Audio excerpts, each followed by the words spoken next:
Hello, audio check. Mic test. 1, 2, 3. Test. Hello, audio check. Mic test. 1, 2, 3. All right. Sounds like Test. we are good and we are live. Hello and welcome again to another day of just trying to solve some physics. We're conquering physics, but in a different way today. Not tackling GRE problems, but I wanted to tackle this special problem that a professor of ours in this one class that I'm auditing mentioned. Um, he quoted somebody actually saying that if um, if a spider web were scaled to the size of a football field, apparently it would be able to stop a Boeing 747 airplane in full flight. I don't know how true that is, and we actually want to put that to the test. Is this fact or fiction? So we're gonna make a bunch of approximations and just look a bunch of things up online, see what we could find. Um, and so one thing that we were looking at in the class at the time was a stress strain curve. So we'll use the internets to try to figure this out. Spider web. So we'll look at a stress strain curve of a spider web and just make really rough approximations of it and see if we could scale this up. What would happen? Okay. And so let's look at this. Okay. Interpretation. So, okay, so which one would it be? Are these the values? Okay, so let's see. Stress, percent strain, the Young's modulus. Okay. Okay, so if we had a curve looking at this, and we have strain,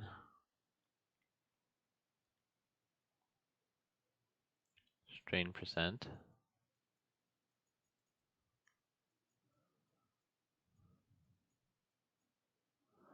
and then the Young's modulus, which I think they denoted as this. Okay, if we have really rough numbers here, let's see what we could do. Okay, we know that the Young's modulus is equal to this.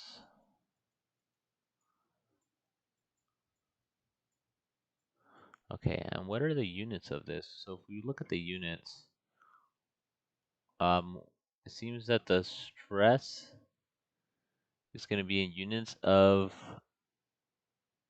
pressure.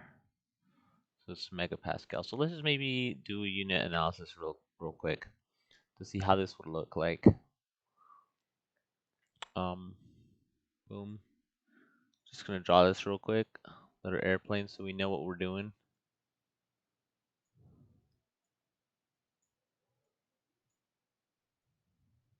We'll make approximations for the aircraft in a little bit. But right now, I just want to make sure that I could get something down for the web. So, in order to stop a plane in full flight, we're gonna need to know how fast. How maybe we'll just start off with the plane, just to get some calculations going, get the brain juices flowing. How fast does a Boeing 747 go?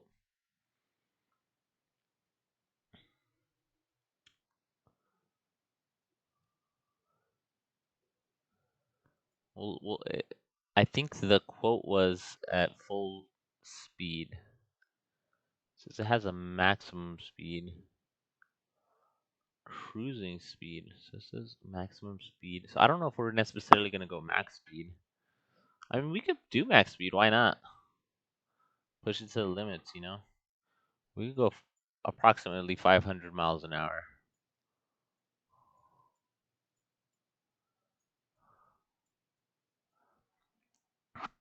And I believe this translates roughly.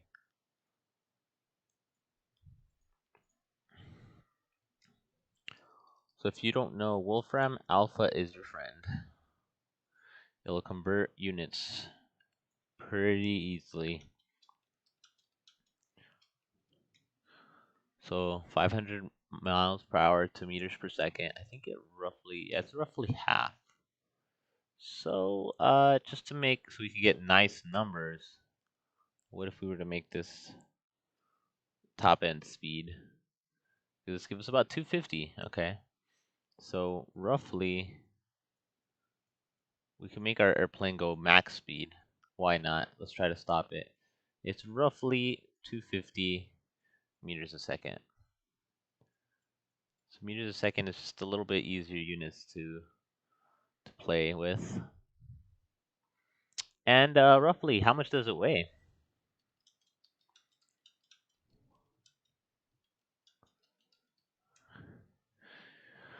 It's big, it's heavy. It'll weigh when it's empty. Fully loaded. Do we want to go fully loaded? Why not? Let's push the boundaries of the spider web, see what it could do. So fully loaded, it's going to be 875,000 pounds, which is roughly 400,000 kilograms. Ooh, it's going to be nice in terms of momentum. Fully loaded. So we got people in here. We got objects. Okay. So if we were just to look at this just sheer momentum of this aircraft, it's gonna have a lot of momentum and a lot of kinetic energy as well. And so yeah, let's calculate what would be the momentum. So momentum is going to be equal to mass times a velocity, which is going to be 250 meters per second for the velocity, and the mass 400,000 kilograms. Okay, this is going to be equal to, let's count the zeros, 1, 2, 3, 4, 5, 6. So we're going to have 10 to the 6 kilograms meters per second times 25 times 4, which is 100. So this is roughly 100 million kilograms per second square, or seconds. Kilograms per second. Okay, and let's look at the kinetic energy this has. So as you remember, the equation for the kinetic energy is this. And we're going to find out which one we're going to have to use as we calculate it, okay? I'm not sure exactly how we're going to go about it, but we will figure it out together. Okay, so the amount of mass is this, and then times 250 meters per second. I would normally calculate this by hand, but we have Wolfram Alpha. This will do it for us nicely.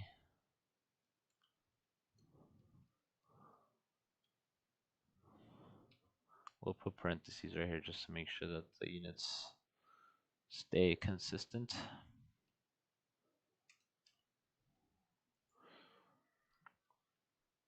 250 to the second power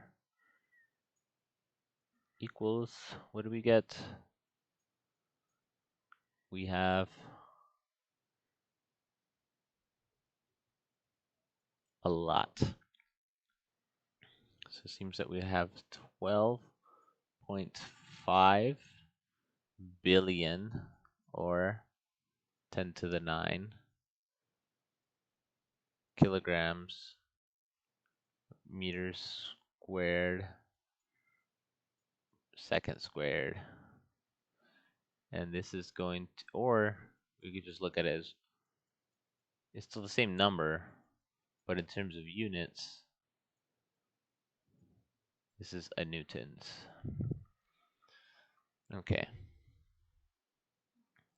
And going back to the spider web, we're just looking at a regular old spider web, and we're gonna try to figure out because the claim was that if this was scaled to a football field, so we're gonna scale it from a regular dimensions to a football field. So we're just gonna make it thicker and wider, much wider.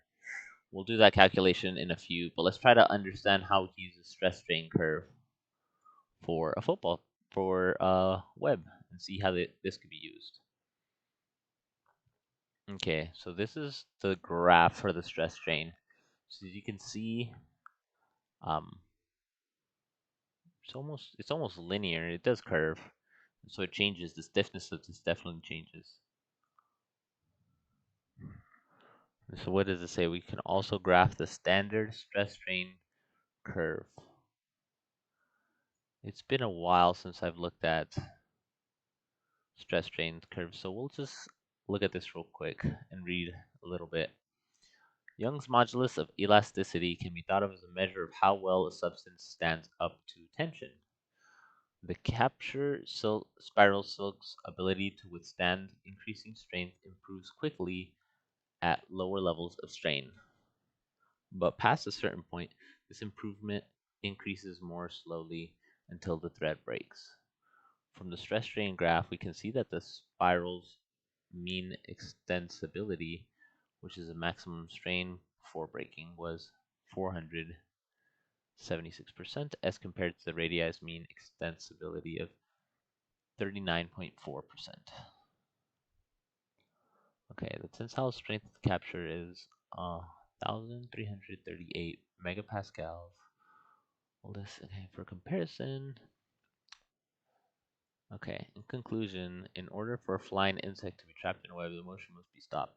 The force required to stop its motion is inversely proportional to the distance over which the motion is stopped. Okay. All right. So one thing that we could see is that this, since this is a force, right? The stress and the strain is just like a proportionality of the distance moving to it with it. Um, Basically, if we are to look this as a pressure, pressure has units as pascals, is units of force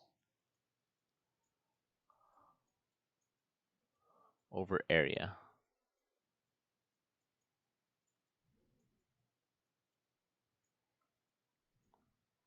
And so we're gonna then calculate the area frontal of this airplane, and then I guess use force to see if we have an impulse with certain time duration and integrate over it. That's one way we can do it, and I think we might do it that way. Why not? And see if this actually would work scaling appropriately. I think there's a few things we'd have to do when it comes to working this out, because I'm not sure. I believe this might have taken into consideration the area or the width of this, since it's a general force. Mm,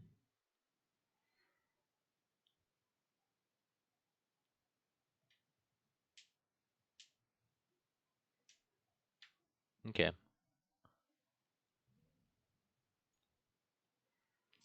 Yeah, I mean, I guess just with these numbers, we can just try to do something.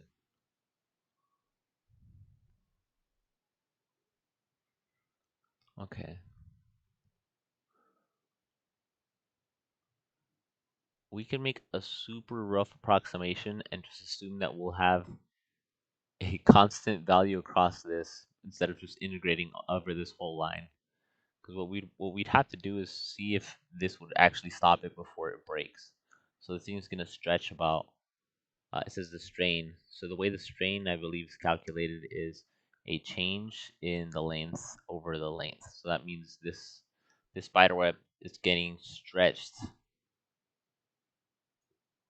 a lot with this plane running into it, or just in general.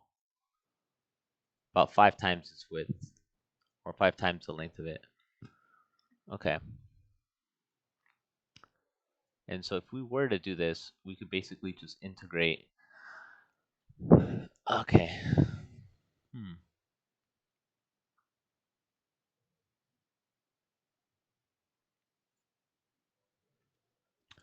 I'm trying to think how exactly we do this. So if we had a spider web like this, because I don't know if if the claim was exactly that it's just flying head on into it, or it's kind of flying like almost like if it was gonna fly into it like this. Because I think the way that the stress strain curves are done is you have a material and then you pull on it from both these ends.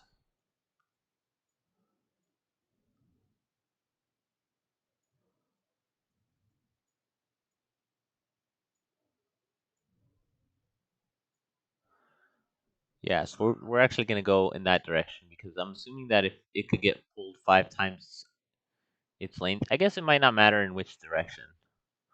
But we're gonna approximate this right here and just have an average of the pressure.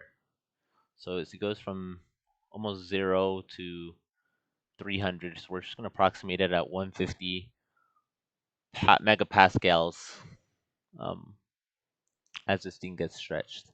And this L we're gonna make a football field length actually. So we'll use 100 meters, and it gets stretched basically 5 times this.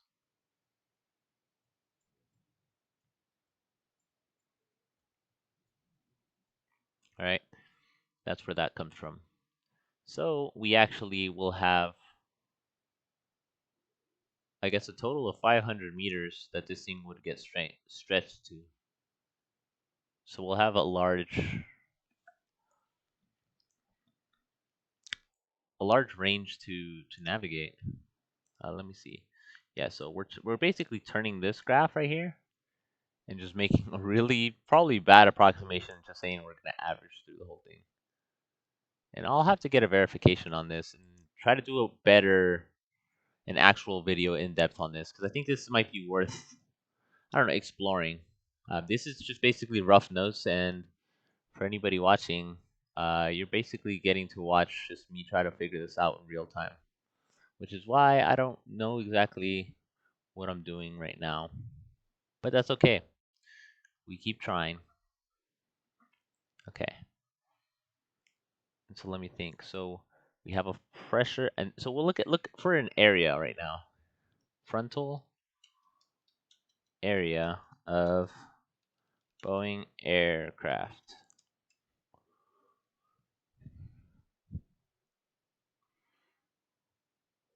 Maybe we could look at images. Do we get the dimensions? We might have to calculate it ourselves and make a rough approximation.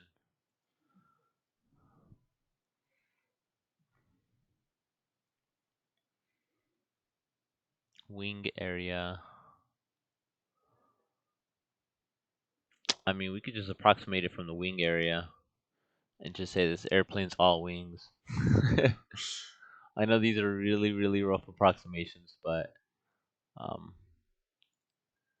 this is a lot for us. So the way I'm basically imagining this is we have a spider web.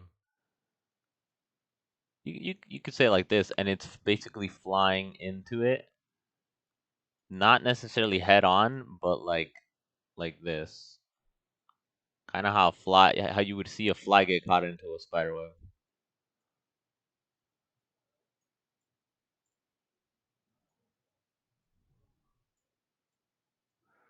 I know this is a really poor representation of an aircraft, but bear with me right now.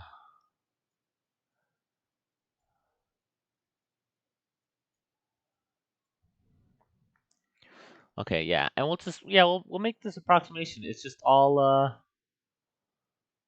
wings, because if you look at the exterior, the wingspan,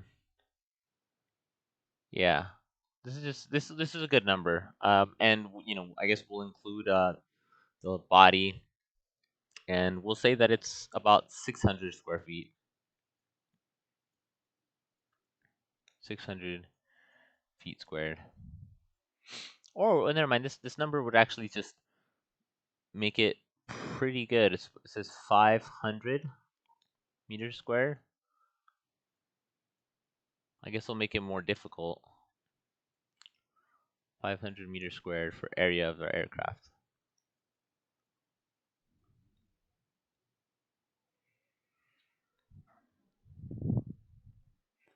Okay, so we have a number right here, and so the force that basically be able to be applied here is going to be uh the strain that we said here. That's about the average for it, which we said is 300 megapascals. So the pressure on average is 300 megapascals, which is also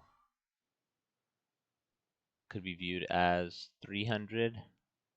So mega is units of, I believe, 10 to the 6 mega units. 1 million, yep. So this is 10 to the 6 pascals, which is newtons per meter squared. And so if we want to see the force that this applies to the aircraft, we can multiply the area of the aircraft times the force, this pressure. So it's 300 times 10 to the 6 newtons per meter squared times 500 meters squared, which this is going to end up being 4 more zeros and a 15 times 10 to the 10 newtons, because meters squared cancels with this. And so this is the total force that's being applied on this aircraft throughout the whole thing, right?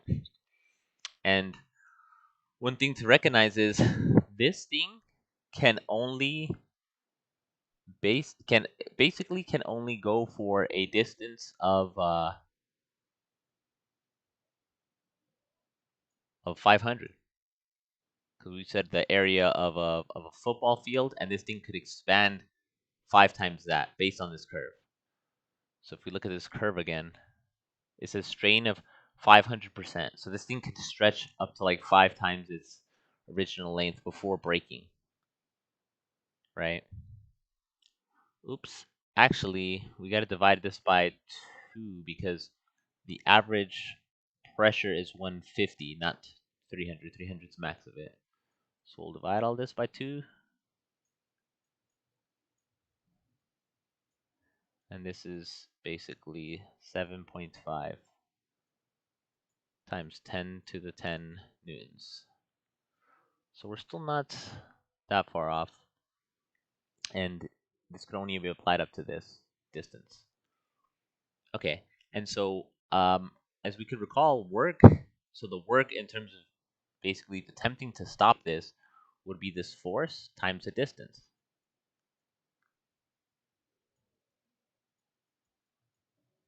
And so that's going to be the distance that we can move is 500 meters. Because remember, 5 times the length of this. And so this is 7.5 times 10 to the 10 newtons. We multiply this by 500 meters. And we get, so 7.5 times 5 is going to be 37.5, I believe. Oh, and then there's 2 zeros. So this is going to be added here. 10 to the 12.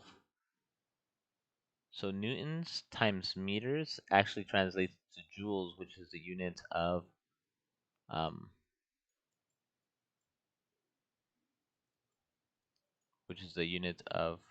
energy. And so I moved this decimal place over here, giving us another 0 over here. So we go 10 to the 3 joules. So this is the amount of energy this thing can stop. And what did we say the kinetic energy of this aircraft was?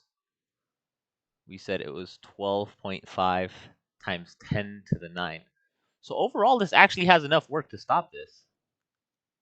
Oops, the units were messed up. So this is actually newtons times meters, which again translates to 12.5 times 10 to the 9 joules.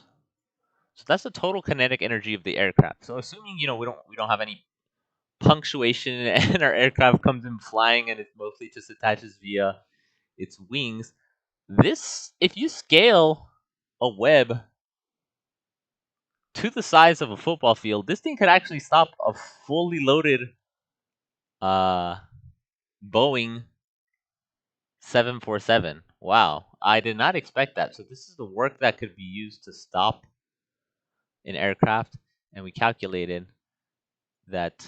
Um, so I'll change move the decimal point, so it would have been 12.5. So now it's 1.25 times 10 to the 10 joules. So this is less than this. Incredible. I did not expect that. This is a very rough approximation, but we're still left with 3 orders of magnitude that it could do something with it. Wow, this is awesome. Neato. I'm very proud of this. I will definitely try to do a way better calculation of this. Maybe include animations, but this is pretty cool.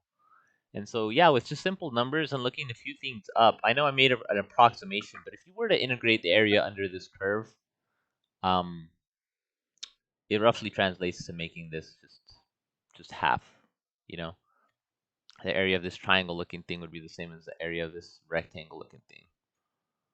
You can kind of flip this to there.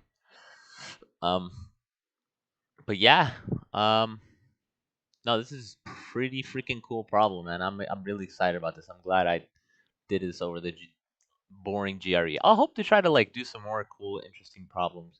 And if y'all have any interesting ideas for cool problems like this, let me know. I mean, this is how we get better at physics, engineering, math. And that's the only way we're gonna become mathletic. All right, y'all. I'm gonna call it a night, and hopefully I can follow up with some other cool problems. Yeah. So have a good night and keep shining. Peace.